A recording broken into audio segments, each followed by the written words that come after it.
Hi guys and welcome back to the Mighty Blues. My name is of course Cameron and welcome back today to another video. It is the game preview. Everton taking on Brighton and Hove Albion tomorrow afternoon at Goodison Park. Sean Dyche's Everton side looking for their third consecutive home win on the bounce after the win against Burnley in the Carabao Cup earlier on this week, and of course the win against Bournemouth a couple of weeks ago in the Premier League. Looking for our third win on the spin altogether after the win at West Ham and obviously the win at Burnley, as we've just mentioned, and looking to continue their really good run of form at the moment. We spoke earlier today about Abdoulaye Doucouré's contract extension, and within his interview discussing his contract extension, he talks about the good period of form that the team are in at the moment and wanting to capitalise on that and wanting to make the most out of that, and ultimately wanting that to continue as well. We do have a tough test ahead of us. Brighton are a fantastic side, often seen by many as one of the best footballing teams in the world, one of the best in terms of their club as a whole, the running of their football club, their obviously recruitment. Dan Ashworth, who is now at Newcastle United of course, but obviously worked at Brighton for a number of years and done an absolutely fantastic job there with Graham Potter. They're now in a new period of their history, I suppose, obviously with Roberto De Zerbi, and they are still in an incredible footballing side. Had a wonderful end to the season last season. Did lose the last time they faced Everton quite heavily at the Amex, of course, that game at the back end of last season that we all remember so fondly. But of course, I think we all know this presents itself as an extremely difficult task for Everton tomorrow, and if we can go out there and get 3 points in this game, then I think this will be one that will perk the ears of a lot of footballing fans that maybe haven't quite been paying attention to Everton at the moment over the last few weeks or so. And it will also perk the ears of every single Evertonian as well, because okay, West Ham are a decent side, and going away and winning at West Ham is never particularly easy. But if you beat a team like Brighton, then I think we can start to sit back and go, okay, maybe we are sort of an awful lot better than what we were a couple of months ago. Brighton sitting 7th in the Premier League table, 10 games played as everybody else, 5 wins, 2 draws and 3 defeats. That's only 2 wins more than Everton. Of course, significantly less defeats than Everton. However, 7th in the table, joint with Newcastle in 6th. Last time out in the Premier League, they drew 1-1 at home to Fulham. Not a great result by their standards. They'd obviously beaten Ajax in the Europa League the midweek prior to that, which was a massive result for them. Ajax, obviously a very good side and a very well-established European side, so that is a big result to them. They lost to Manchester City the week before that in the Premier League, drew with Liverpool the week before that, drew with Marseille in the Cup, lost 6-1 to Aston Villa prior to that. The last time they actually won a Premier League game, Brighton, was the 24th of September against Bournemouth at the Amex, a 3-1 win. Since then, they've lost to Chelsea in the Carabao Cup, they've lost to Villa in the league, they've drawn with Marseille, they've drawn with Liverpool in the league, they've lost to Manchester City in the league, they've obviously beaten Ajax, and they've drawn with Fulham. So it's been a number of weeks, months now, since Brighton last won a Premier League game. So it's fair to say they are in a little bit of a drop in form. That being said, they are still 7th in the Premier League, and we know this Brighton team is capable of turning it on at any given moment, and we know that form will more than likely become better over the weeks. Hopefully it doesn't start tomorrow. Hopefully it starts in a couple of weeks' time after we've played them. But I'm almost certain that Brighton will get back to winning ways at some point over the course of the next few weeks. As I said, hopefully it isn't tomorrow. But it is, it does have to be said they are in a little bit of a drop at the moment. Certainly in the Premier League, obviously they've got Europe to deal with this season, which is a new sort of phenomenon for them. They've never had to juggle, 4 competitions as opposed to 3 competitions. They're already out the Carabao Cup, of course, had a relatively okay start to their European campaign, but it'll be interesting to see how their Premier League form is affected the longer the season goes on, and ultimately the further they go into Europe. I'm sure those Brighton fans would have been absolutely buzzing with that win against Ajax a couple of weeks ago in the last week in the Europa League. However, when they drew with Fulham at home, a few days later, they probably were slightly more disappointed. We know the quality that Brighton have got on offer. They've got a number of top quality players. The pick of the bunch probably Evan Ferguson at the moment, 18-year-old centre forward, scored a hat-trick not so long ago as well, and a truly phenomenal talent, a player that I think Sean Dyche will have to almost certainly plan for tomorrow. I think the battle between him and Jared Branthwaite will definitely be interesting. Two big, strong, physical, young footballers who ultimately will be trying their absolute best to make an impression on the game. They've obviously got Ansu Fati in there on loan from Barcelona, which was a little bit of a shock signing in the summer. Matoma, who again last season was absolutely phenomenal, being good this season, maybe hasn't quite hit those levels of last season, but as I said, there's still an awful lot of football to be played, and he still has had a relatively impressive start to this season. João Pedro, of course, who come in from Watford, and a number of other really talented players that are more than capable of course, an Everton issues tomorrow. But as I said, the pick of the bunch are those three: Matoma, Fati, Evan Ferguson, and then even João Pedro in there as well. Really talented footballers that could turn up, and if they are at 110%, could cause Everton some real problems. And I feel like that's the mystery with Brighton at the moment, is you don't really know what you're going to get. If you get a Brighton team that turn up and are firing on all cylinders and are, as I said, at 110%, and ultimately are there to win and are willing to give everything, then it will almost certainly be a difficult game, because they've got a lot of quality in there, and they've got a lot of players that are more than capable of putting chances away and more than capable of putting teams to bed. But we have seen Brighton turn up at times this season and put lacklustre performances in, maybe not hit the levels you expect them to hit. As I said, that defeat to Aston Villa was one that I think really sort of made everybody think, okay, they've shown that they can be beaten. They've shown that they're more than capable of losing games of football. So it's up to Everton and Sean Dyche tomorrow to be able to channel that, and I don't for 1 second expect us to go out there and beat them 4-1, and I don't expect us to go out there and put 5 past them like we did at the Amex earlier on in the year. But I do expect this Everton team to go into this game full of confidence. I expect this Everton team to go into this game with a lot of momentum behind them. I expect this Everton team to go into this game feeling like they can go out and win it, because they absolutely can. We spoke a couple of days ago after the win against Burnley about that feeling at Goodison Park that we had in the days of David Moyes, that I feel like we're slowly but surely getting back of games that you expect to win at Goodison Park. And I'm not by any sense of the imagination saying we should expect to win this game. I think in years gone by you would, because with all due respect, Brighton aren't necessarily a massive football club, and 5 or 6 years ago when you looked at the fixtures and you seen Brighton at home, you would expect it to be 3 points. Obviously, huge credit to Brighton and everybody at Brighton, and even the people that have left, Graham Potter, Dan Ashworth, for getting them to a point where you now look at that fixture and think, oh, that'll be a difficult game. But there is still a part of me that fancies us tomorrow, I'll be perfectly honest, and that might be blind confidence, that might be blind optimism, that might be a little bit of bias from my point of view, and it may well be all of those things. But I would be lying if I was to say there wasn't a small part of me that fancies Everton going out and getting a result tomorrow. As I said, Brighton have been a little bit hot and cold as late, certainly in the Premier League, and it is interesting to see how they are juggling being in the European competition, travelling on a Thursday and then having to play on the following weekend in the Premier League. It's not an easy thing to be able to juggle, even though they've got a fantastic side and they've got some really talented players there.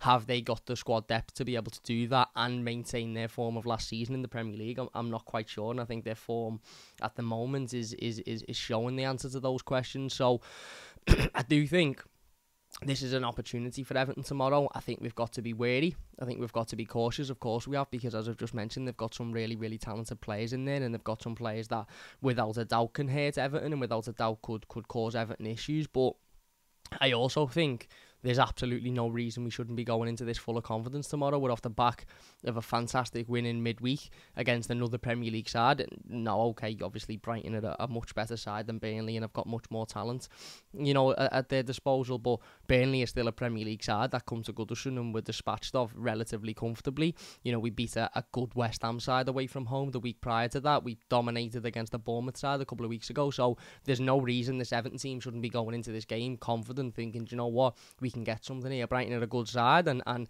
there will be a requirement tomorrow. It won't be a case of tearing up just expecting a win.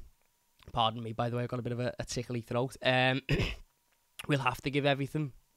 We'll have to give it 110%. The battle will have to be there. The fight will have to be there. The desire will have to be there. And the quality will have to be there as well. As well as I thought we played against Burnley the other day, and as hard as I thought we worked, and as much as I thought we battled and threw ourselves into challenges and really deserved the win, I don't think we necessarily had to do an awful lot.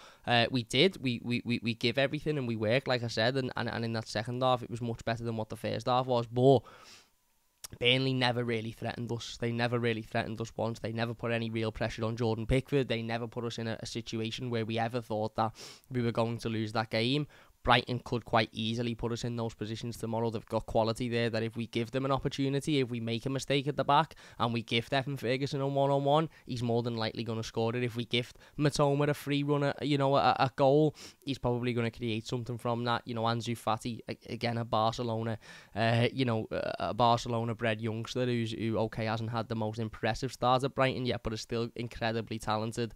Obviously, as we mentioned, João Pedro, who's got experience in this league as well. So there's no real room for error tomorrow. There's no real room for lapses of concentration, and I know we haven't had that in the last few weeks. There was no lapses of concentration against Burnley, none against West Ham, none against Bournemouth, and very few in the Merseyside derby as well, to be fair, only towards the end of the game when we were pushing for an equaliser. But we will be punished tomorrow if defensively we make mistakes. And as I said, I think that battle between Branthwaite and Ferguson will be really, really, really interesting. Obviously, Tarkowski will be there as well, but I think it'd be really interesting to see, in my opinion, an unbelievable talent in his position at centre-back and an unbelievable talent in his position up front as well. So yeah, that battle will definitely be one to watch out for, and hopefully Jarrad Branthwaite comes out on the positive end of that, and hopefully we're sitting here this time tomorrow or 5 o'clock tomorrow evening talking about another fantastic win. But we all know it will be difficult. We all know this isn't going to be a walk in the park. Sean Dyche knows that. The players know that. But what this will be is, I think, our first really, really impressive win of the season if we can pull it off. And as I said, it will be one that it'll be one that perks the attention of the wider football audience. Not that I'm particularly arsed about perking the attention of the wider football audience, but, winning against Burnley at Goodison, probably something we expect. In fact, definitely something we expect, as we spoke about earlier in the week. Beating Bournemouth at Goodison, definitely something that we expect. Okay, you could maybe say Brentford away was one that people thought, how have they managed that? West Ham away, again, a good result, a positive result, definitely one that, was earned and was deserved. But again, West Ham capable of losing games. If we go and we turn up and we beat Brighton at Goodison, then I think we can sit back and we can go, okay, we're in a really, really good position at the moment. We're in a really, really good period of form, and hopefully we can continue that. It's probably, okay, we've played Arsenal and we've played Liverpool, and I think they're two teams that are probably a level above Brighton in the sort of the top category in the league.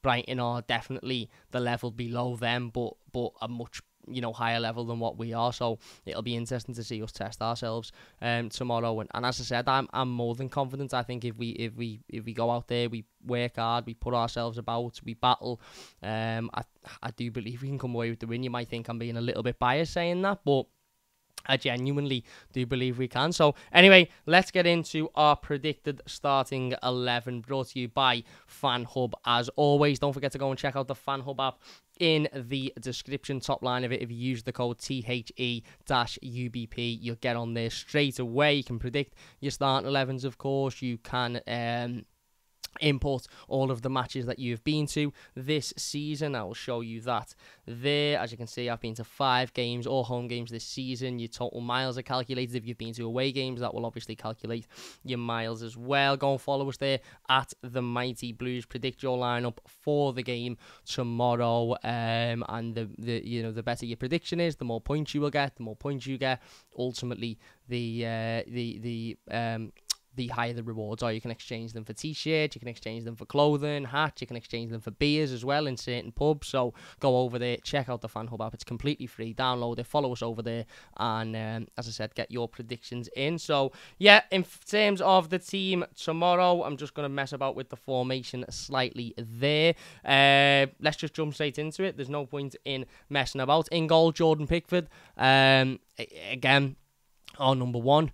There's not really much else to say, is there? Obviously, I think he made his 250th Everton appearance on Wednesday night against Burnley, and another clean sheet for him. Obviously, looking for his 3rd clean sheet on the bounce, and yeah, there's no real point in discussing any of the other options. If João Virginia can't get a game in the cup midweek, then he's very, very unlikely to get a game in the Premier League. And if he does, it will be through a Jordan Pickford injury or something like that, which let's hope doesn't happen. So yeah, Jordan Pickford is in goal. Left back, I'm going for Vitaly Mykolenko. Very, very, very surprised to see negative comments aimed towards Vitaly Mykolenko after the Burnley game. I thought he was absolutely exceptional again. I think he's been one of our best players in the last 4, 5, 6 weeks. Yes, he's limited, and yes, I understand that he doesn't offer an awful lot going forward, and in the modern day, that isn't ideal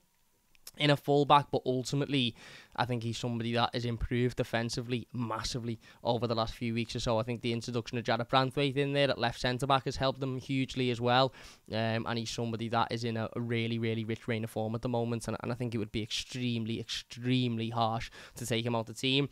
The 2 centre-backs pretty much picked themselves at this point, even though I've put them the wrong way round. James Tarkowski and Jarrad Branthwaite. In fact, let's switch them, because we've just been talking about Branthwaite being on Mykolenko's side.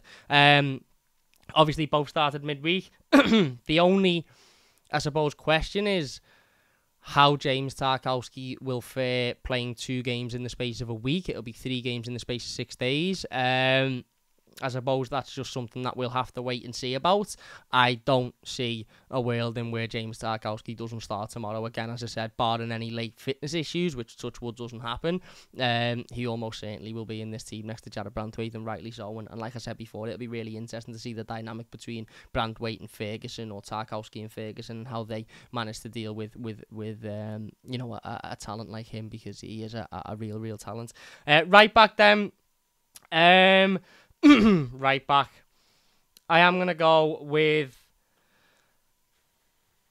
remember, this is a predicted starting 11, pardon me, I'm going to go with Ashley Young.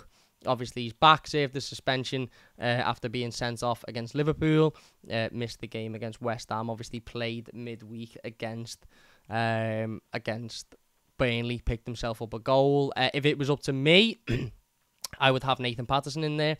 I think Nathan Patterson should be starting every game at right back for Everton Football Club. I spoke on Thursday about the lack of sort of partnership between Jack Harrison and Ashley Young down that right-hand side, the lack of chemistry, and how we've done really well, and at the moment we're in a really good place in terms of creating partnerships and building partnerships on the pitch. But that right-hand side, there's absolutely no partnership between Young and Harrison. I think we are more likely to create a partnership between Patterson and Harrison, more so than Young and Patterson. However, I just think that the manager will pick Young tomorrow. I think he prefers Young. I think he sees Young as the better option. I think he sees Young as the better fullback. And now that he's available, even though he obviously started midweek as well, so you might say, well, he's not going to be fit enough, but I just think that's what he'll go with. I do. I think that's what he'll go with. Into the midfield then. Again, I think this pretty much picks itself at this point. Onana in there, of course, next to James Garner, and then obviously Abdoulaye Doucouré. Just signed a new contract, Doucouré. Just going to move him a little bit further forward, because I do think he'll play in a bit of a further forward role. Obviously, it'd be really interesting to see if the manager changes formation, considering we're coming up against whilst it is a home game, it's against a very good side. So maybe he will adopt the sort of away tactic of sitting back, allowing them to have all the possession, and then hitting them on the break. And if that's the case, then Abdoulaye Doucouré, I think, will be much better in this game than what we've seen from him at home recently, because I think he's better generally suited to our away style, more so than our home style. Again, as I said, I think that genuinely picks itself. Onana was absolutely fantastic against Burnley, got his goal, well-deserved goal. He's been absolutely brilliant recently. James Garner, similarly, worked his bollocks off on Wednesday, and although he didn't get a goal, I thought he was absolutely fantastic and has been brilliant recently. And then Doucouré, as we've just mentioned, who away from home is extremely suited to the way in which we play, extremely suited to the system, extremely suited to the style. And I think we could see a similar style to that, obviously, going into tomorrow, given the team that we're playing. And then the front three, again, for me, near enough picks itself. I'm going to go with Dwight McNeil on the left, of course. I'm going to go with Jack Harrison on the right. And I'm going to go with Dominic Calvert-Lewin up front. Obviously, we've seen Danjuma on Wednesday. Don't think he did anywhere near enough to be within a shout of starting this game. I'll be perfectly honest with you. You might see that as a little bit harsh. You might see that as unfair, but I just genuinely don't think he did enough to be in contention of starting this game. Beto obviously come on and done well, got the assist. Was it enough to displace Dominic Calvert-Lewin? Personally, I don't think so. I expect Dominic Calvert-Lewin to start tomorrow, and I expect Dwight McNeil to start as well. I thought he had a really, really good game on Wednesday, and obviously he was absolutely fantastic last time we played Brighton as well. So there you go. That is my predicted starting 11 for the game tomorrow. Don't forget to get over to FanHub, top line of the description, and get yours in as well. Check in as well before the game. Whether you're at the game or you're not at the game, you can check in wherever at the stadium remotely, and you'll earn points for that as well. But yeah, get over there, top line of the description, follow us, the Mighty Blues, and get your predictions in. So there you go. That is the preview for tomorrow's game. No doubt it will be a difficult game. Of course it will be a difficult game. We're playing one of the best teams in the league. We're playing one of the best footballing teams in the world. I think they've proven that over the last 12 months. De Zerbi has done an absolutely fantastic job, and it will massively surprise me if he is still the Brighton manager in the next couple of years. And that's not to be disrespectful to Brighton. That's just me genuinely believing that some of the top clubs in Europe will be after the signature. It will be a tough game. It will be, and it's one that could go either way. We could turn up tomorrow, give absolutely everything, work our bollocks off, perform brilliantly, and still lose this, because Brighton might turn up and do the same. And ultimately, I think that it's fair to say they're a better side. They've got better players. They've got more quality. But Brighton have shown this season that at times they've been a little bit lackadaisical, they've been a little bit lacklustre, they've missed chances, they've been a little bit there for the taking, and if they perform like that tomorrow, then it's up to Everton to go out there and press them and take that confidence and momentum from the last few games and really put it on Brighton tomorrow. So I'm confident. I think we can get a result. Do I expect us to get a result is a different question, but I'm fairly confident going into this one. I think, as I said, it could go the other way. We could quite comfortably lose this game, but I think we should be confident enough to believe in ourselves here and to think, do you know what, we can beat these, and let's wait and see what happens. So there you go. That is the preview. I have enjoyed it. Please do leave a like. Don't forget to subscribe to the channel if you are new as well. Leave your thoughts in the comment section down below, and we'll get involved with as many of them. Don't forget to go and check out our latest video discussing Abdoulaye Doucouré's contract extension as well. We will be back with the instant match reaction and the player ratings tomorrow after the game, so look out for that one. But until then, big thank you all for watching. Leave a like if you've enjoyed it, subscribe if you're new, and we'll see you later. Up the toffees.